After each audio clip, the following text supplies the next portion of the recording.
Om Namaste everyone, welcome to my YouTube channel Thakur Medical Hub. So hello everyone, so today's topic is pharynx. जैसे कि हमने last video pharynx के पहले तक cover किया था, अब हम लोग pharynx से स्टार्ट करेंगे.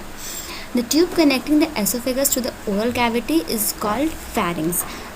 वो एक pharynx एक ट्यूब लाइक स्ट्रक्चर है जो एसोफेगस को कनेक्ट करता है ओरल कैविटी से, उसको हम लोग pharynx बोलते हैं. ये 5 इंच 2.5 सेंटीमीटर लॉन्ग ट्यूब, एक 5 इंच का होता है, 12.5 सेंटीमीटर लॉन्ग होता है. ये 3 पार्ट्स में डिवाइडेड होता है, नाजोफैरिंक्स, ओरोफैरिंक्स एंड लैरिंगोफैरिंक्स. आप डायग्राम में इजीली देख सकते हैं नाजोफैरिंक्स, ओरोफैरिंक्स एंड लैरिंगोफैरिंक्स. नाजोफैरिंक्स जो नेजल कैविटी के पास अवेलेबल होता है उसको हम लोग नाजोफैरिंक्स बोलते हैं. ओरोफैरिंक्स जो हम लोग ओरल कैविटी के पास और नाजोफैरिंक्स के नीचे अवेलेबल होता है उसको हम लोग ओरोफैरिंक्स बोलते हैं. And last is laryngopharynx. Laryngopharynx जो लैरिंग्स के पास होता है, लैरिंग्स से थोड़ा सा पहले होता है, उसको हम लोग लैरिंगोफैरिंक्स बोलते हैं. अब हम लोग देखेंगे oesophagus. The esophagus is a muscular tube which extends from pharynx to the cardiac sphincter of the stomach.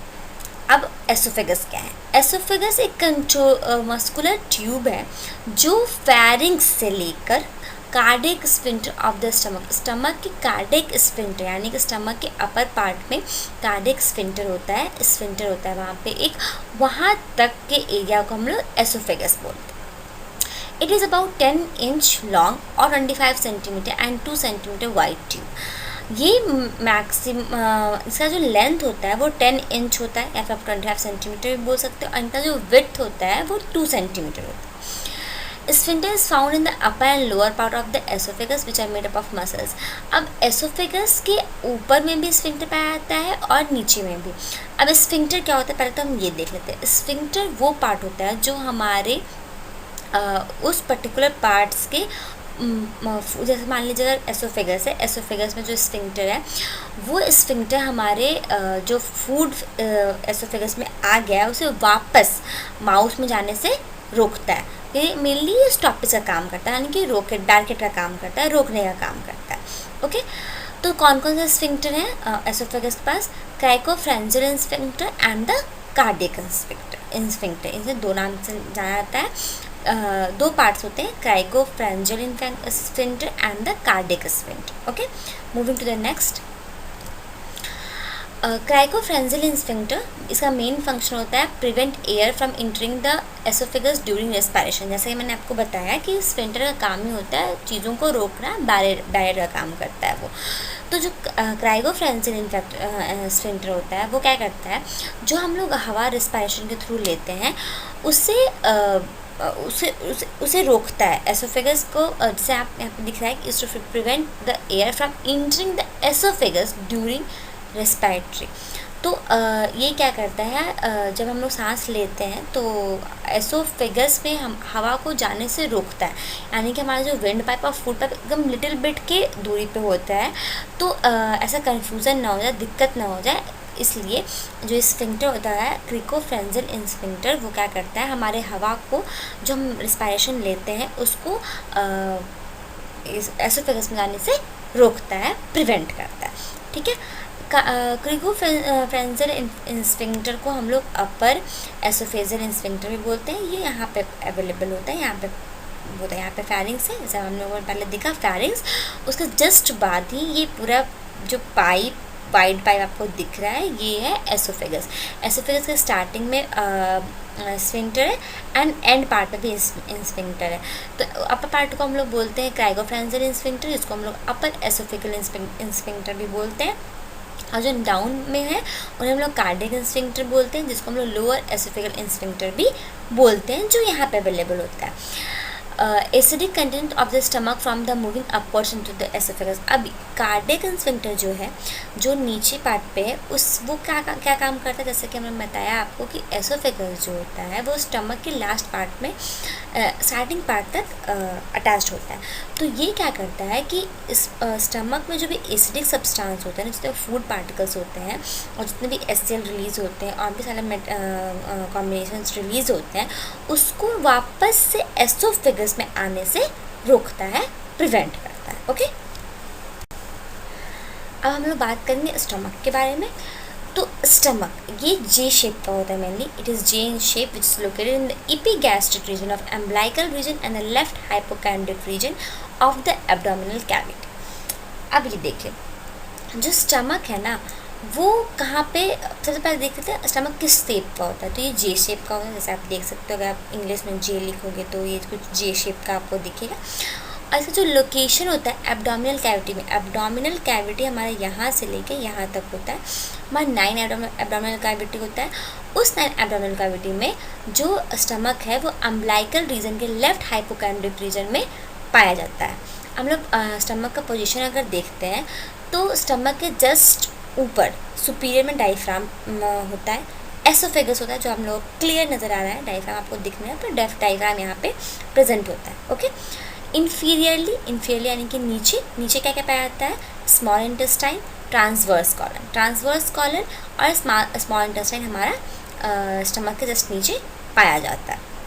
एंटियरली in the sense कि सामने में क्या पाया जाता है, left lobe of liver and abdominal wall, हमारा जो एब्डोमिनल वॉल है वो पाया जाता है इसके जस्ट सामने, और इस साइड में लेफ्ट लोब ऑफ लीवर का लेफ्ट पार्ट भी पाया जाता है स्टमक के ऊपर। पोस्टीरियरली यानी कि पीछे क्या पाया जाता है, स्टमक के जस्ट पीछे pancreas, spleen and left kidney, pancreas पाया जाता है, स्प्लीन पाया जाता है और लेफ्ट किडनी भी पाया जाता है। Okay, structure of the stomach, it is divided into 3 parts, fundus, body and pelvic antrum. जो स्टमक है हमारा वो मेनली 3 पार्ट्स में डिवाइडेड किया गया है, fundus, body and pelvic antrum, जैसे कि आप डायग्राम में देख सकते हैं clearly, fundus, body and pelvic antrum. ठीक है, उसको भी अलग अलग पार्ट में डिवाइड किया गया है, पर हम लोग मेनली 3 पार्ट्स में डिवाइड किए हैं इसको, fundus, body and pelvic antrum. Fundus, it is that dome shape structure found on the upper part of the stomach. ये डोम शेप स्ट्रक्चर का होता है, ये अपर पार्ट में पाया जाता है। Okay, it is body, it is the main and central part of the stomach. आप जो दिख रहा है आपको क्लियरली कि ये बॉडी नाम से भी क्लियर है, फोटो से भी क्लियर है कि ये बॉडी है, तो ये मेन पार्ट और सेंट्रल पार्ट स्टमक का होता है। Pyloric antrum, it is the lower part of the stomach, ये lower part of the stomach होता है। Pyloric sphincter is present on this to prevent food from entering the stomach again from the duodenum. अब duodenum जो है ये small intestine का part है, और जो पाइलविक स्फिंक्टर है जो यहाँ पे अवेलेबल है, आपको दिख रहा है पाइलविक स्फिंक्टर यहाँ पे अवेलेबल है। तो ये क्या करता है कि फूड को वापस से, जो जैसे यहाँ पे फूड डाइजेस्ट हो गया और ये वापस चला गया स्मॉल इंटेस्टाइन में, ठीक है, तो अब एक बार स्मॉल इंटेस्टाइन में चला गया तो वापस ये फूड वापस स्टमक में ना आ जाए, इस चीज़ को ये प्रिवेंट करता है पाइलविक स्फिंक्टर। ओके, म्यूकोसा, सब mucosa, muscular and serosa. Okay, तो जो पेट्रोनियम लेयर होते हैं ना वो सबसे आउटर मोस्ट लेयर होते हैं, यहाँ पे आपको नहीं दिख रहा है बट जो पेट्रोनियम लेयर होते हैं वो सबसे आउटर मोस्ट लेयर होते हैं स्टमक के, जो एब्डोमिनल वॉल से अटैच में होते हैं। ठीक है, उसका submucosa layer, this layer is made up of areolar tissue which contains lymph and blood vessels. अब सब म्यूकोसा लेयर किसको बोलते हैं, इस वाले पार्ट को बोलते हैं जहाँ पे ब्लड वेसल्स प्रेजेंट होते हैं। Next है mucosa. This is from the innermost layer whose main function is to provide absorption, secretion and protection, which secretes mucosa as well as gastric gland which also secretes gastric juice. अब जो mucosa क्या है, mucosa इस layer को बोलते हैं, ये वाला जो लेयर है उसको हम लोग म्यूकोसा बोलते हैं, आपको दिख रहा है। तो इसका काम क्या है, इसका मेन फंक्शन है एब्जॉर्प्शन करना, एब्जॉर्ब करता है, ये एब्जॉर्प्शन करना, सिक्रीशन करना, प्रोटेक्शन देना, ये किसका काम है, म्यूकोसा लेयर का। ये मेनली गैस्ट्रिक ग्लैंड्स भी सिक्रीट करता है और गैस्ट्रिक जूस भी सिक्रीट करता है। ओके, मेनली फंक्शन क्या है स्टमक का, ये स्टमक है वो temporarily storage of food components, temporarily store करता है फूड को, और ये कितना स्टोर कर सकता है फूड को, 1 से 1.5 लीटर तक फूड स्टोर कर सकता है। ये पार्टली एब्जॉर्ब करता है, यानी कि यहाँ पे एब्जॉर्प्शन पूरा नहीं होता है फूड का, आधा होता है, पार्टली होता है, थोड़ा सा होता है। It turns the contents into food into chyme, ये जो फूड पार्टिकल्स हैं इनको काइन में कन्वर्ट करता है। काइन क्या है, chyme mixture of food particles and all types of HCl और जितने भी केमिकल सब्सटेंस जो प्रोड्यूस होते हैं स्टमक में, वो सब मिल के फूड पार्टिकल के साथ फूड पार्टिकल्स जब सब मिल जाते हैं, HCl और जितने भी केमिकल सब्सटेंस पाए जाते हैं स्टमक में, जो रिलीज़ करता है फूड को और ब्रेक डाउन करने में और एब्जॉर्प्शन में हेल्प करने में, तो उस मिक्सचर को हम लोग काइम बोलते हैं। ओके, जो यहाँ पे है, यहाँ पे तो इसका वन एंड कहाँ कनेक्टेड है, जेजुनम। इसका मेन पार्ट क्या होता है कि जो फूड पार्टिकल्स है ना उसको स्मॉल इंटेस्टाइन से लेके अब लार्ज इंटेस्टाइन में भेजने का काम करता है ये इलियम, ठीक है। और ये लास्ट पार्ट भी होता है स्मॉल इंटेस्टाइन का।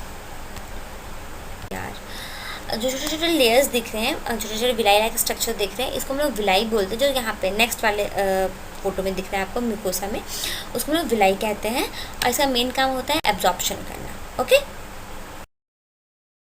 3 to 2.5 to 3 लीटर तक इंटेस्टाइनल जूस प्रोड्यूस सिक्रीट करता है। It digest proteins, foods and sugar. ये क्या करता है, फूड को, प्रोटीन को डाइजेस्ट करता है, फैट को डाइजेस्ट करता है और शुगर को डाइजेस्ट करता है। It also does the work of absorption का ही वर्क करता है। मैंने आपको ऑलरेडी बता दिया कि स्मॉल इंटेस्टाइन एब्जॉर्प्शन में हेल्प करता है। It secretes many hormones which help digestion of food ingredients. Okay, बहुत सारे हार्मोन सिक्रीट्स करता है जो हमारे हेल्प करता है फूड को डाइजेस्ट करने में। Large intestine. It is long tube stretching up to the anal canal, which is about 1.5 meter long, also known as colon. Large intestine को हम लोग कॉलन के नाम से भी जानते हैं। ये 1.5 मीटर लॉन्ग होता है। इसका डायमीटर स्मॉल इंटेस्टाइन से ज़्यादा बड़ा होता है और ये स्मॉल इंटेस्टाइन को चारों तरफ से कवर भी किया होता है। और लार्ज इंटेस्टाइन के जो फॉलोइंग पार्ट्स हैं वो कौन कौन से हैं, caecum, ascending colon, transverse colon, descending colon, sigmoid colon, rectum and anal canal. जैसे कि आप डायग्राम में देख सकते हैं, ये है ascending colon, this one is ascending colon, transverse colon and descending colon. नीचे आपको सेकम दिख रहा है, यहाँ पे आपको sigmoid colon, rectum and anal canal. Okay, next is cecum. It is the first part of the large intestine which is located on the right iliac region. It does not have any role in digestion or absorption. Cecum large intestine का part है, जैसा कि आप लोगों ने देखा ये first part है large intestine का, ठीक है। और इसका कोई रोल नहीं होता है डाइजेशन या अब्जॉर्प्शन में। Ascending colon, it is connected to the sac at one end and leads upper up to the level of liver. अब ये सैकम से स्टार्ट होता है और ये ऊपर की तरफ जाता है, उसको हम असेंडिंग कॉलन बोलते हैं। And next is transverse colon. It is a part of large intestine which extend across the abdominal cavity. ये एब्डोमिनल कैविटी को अक्रॉस करता है, साइड में होता है ट्रांसवर्स कॉलन, ऊपर साइड, अपर साइड में। 3 पार्ट होता है, 3 साइड से कवर होता है ना, तो फर्स्ट साइड असेंडिंग है और अपर वाला पार्ट ट्रांसवर्स कॉलन है एंड फिर जो पार्ट नीचे आता है उसको हम डिसेंडिंग कॉलन बोलते हैं। Descending colon, this part leads to downward in the abdominal cavity and turns the body of the midline to continue the sigmoid colon. Sigmoid colon ये क्या करता है, when descending colon enters the true pelvis, जब descending colon true pelvis में inter करने लगता है उस स्ट्रक्चर को हम लोग कहते हैं sigmoid colon. Rectum. Sigmoid colon produces rectal side down. It is dilated part of the large intestine which is approximately 13 centimeter in the adult. ये rectum है। rectum क्या है, 13 सेंटीमीटर का होता है। ये सिग्मोइड कॉलन के जस्ट आगे होता है, ठीक है। ये 13 सेंटीमीटर का होता है। एनल कैनाल ये एंड है, anal canal is the end part, और ये स्मॉल ट्यूब होता है which is approx 3 to 4 centimetre which regulates the anus. ये क्या करता है, एनस को रेगुलेट करता है एनल कैनाल। फंक्शन क्या है इंटेस्टाइन का, digestion, absorption, microbial activity and excretion. Digestion कैसे करता है, it is mainly occurs in small intestine but some food component digest by this. जैसे कि मैं आपको बता चुकी हूँ, स्मॉल इंटेस्टाइन में एब्जॉर्प्शन होता है फूड का, डाइजेशन होता है फूड का, लेकिन कुछ पार्ट्स जो रह जाते हैं वो लार्ज इंटेस्टाइन में भी डाइजेशन होते हैं। एब्जॉर्प्शन सेम चीज़, स्मॉल इंटेस्टाइन में सब कुछ एब्जॉर्ब हो जाता है, कार्बोहाइड्रेट, प्रोटीन, फैट, ये सब एब्जॉर्ब होता है स्मॉल इंटेस्टाइन में। बट कुछ पार्ट्स जो हैं वो लार्ज इंटेस्टाइन में भी एब्जॉर्ब होते हैं, जैसे कि ग्लूकोज, वाटर, ये सब कहाँ एब्जॉर्ब होता है, लार्ज इंटेस्टाइन में। Microbial activity, it is also the major function of large intestine. In this, some microorganisms found in the large intestine which produces vitamin K and folic acid. Microbial activities भी कहते हैं जो इसमें micro organism पाए जाते हैं, यानी कि लार्ज इंटेस्टाइन में जो माइक्रो ऑर्गेनिज्म पाए जाते हैं वो क्या प्रोड्यूस करते हैं, विटामिन के and folic acid. Next is excretion, food which does not get digest and absorbed in the large intestine, they are secret. अब क्या एक्सक्रीशन में क्या करेंगे, एक्सक्रीशन में आपको पता ही क्या करते हैं, क्या होता है, जो फूड है जो डाइजेस्ट नहीं हो पाता है, जो जिसका डाइजेशन कंप्लीट हो जाता है और अब कुछ नहीं उसमें कुछ वेस्ट प्रोडक्ट, सब वेस्ट प्रोडक्ट होते हैं, कुछ भी सही प्रोडक्ट नहीं होता है, तो फिर क्या हो जाता है, एक्सक्रीट कर जाता है, निकल जाता है हमारे बॉडी से। अब हम बात करेंगे पैनक्रियाज की। तो ये ग्लैंडुलर ऑर्गन है, it is a part of digestive system but does not take direct part in the digestion और अब्जॉर्प्शन ऑफ फूड। ये क्या है, ये ग्लैंडुलर ऑर्गन है, मतलब ये ग्लैंड है, एक टाइप का ग्लैंड है, पैनक्रियाज जो है वो एक टाइप का ग्लैंड है।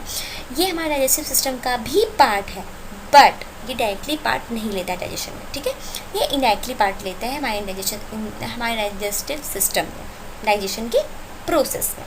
ये कहाँ लोकेटेड होता है, it is located between the stomach and duodenum in the left hypochondriac and epigastric of the abdominal cavity. यहाँ पे आप देख सकते हैं, यहाँ पे पैनक्रियाज यहाँ पे सिचुएटेड होता है, ठीक है, स्टमक और ड्यूडेनम के बीच में in the left hypochondriac and epigastric of the abdominal cavity. ये येलो इन कलर होता है, आपको दिख रहा है, ये येलो इन कलर होता है। ये अप्रॉक्स 12 से 15 सेंटीमीटर लॉन्ग ग्लैंड है।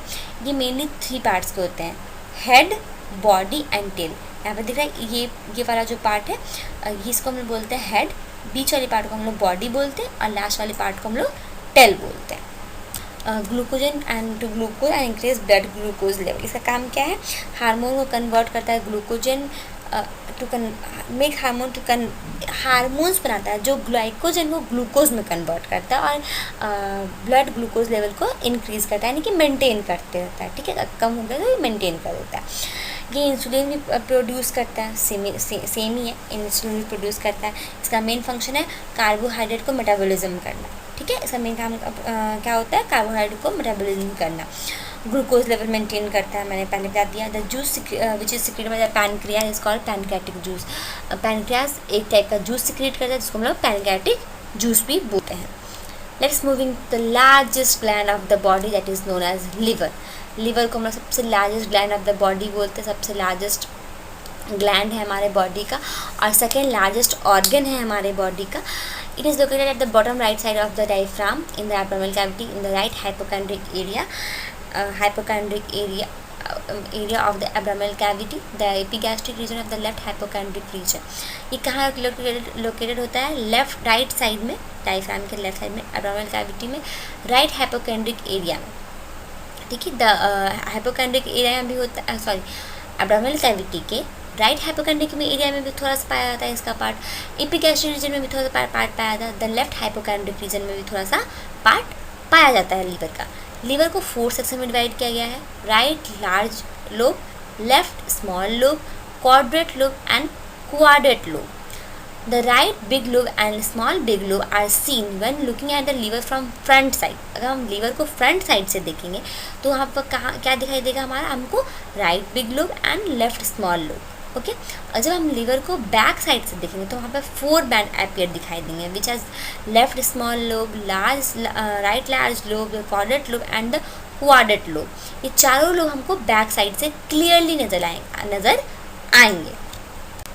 यहाँ पे देखिए, आप इस डायग्राम में देख सकते हैं, यहाँ पे आपको बाइलरी ट्रैक्ट क्लियरली नज़र आएगा, क्लियरली नहीं बट आपको नज़र आएगा।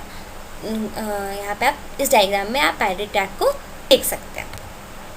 तो हाँ, उस डायग्राम में आपने देखा कि राइट और लेफ्ट हैप्टिक डक्ट जो है, जो एक जगह पे एमर्ज हो रहा है लीवर से निकल के, उस डक्ट को हम लोग कॉमन हैप्टिक डक्ट भी बोलते हैं और बाइलरी ट्रैक्ट भी बोलते हैं। The haptic duct also outside of the portal fissure connects the cyst duct at a short distance। आगे चल के ये क्या कहाँ किस से कनेक्ट होता है, सिस्टिक डक्ट से कनेक्ट होता है।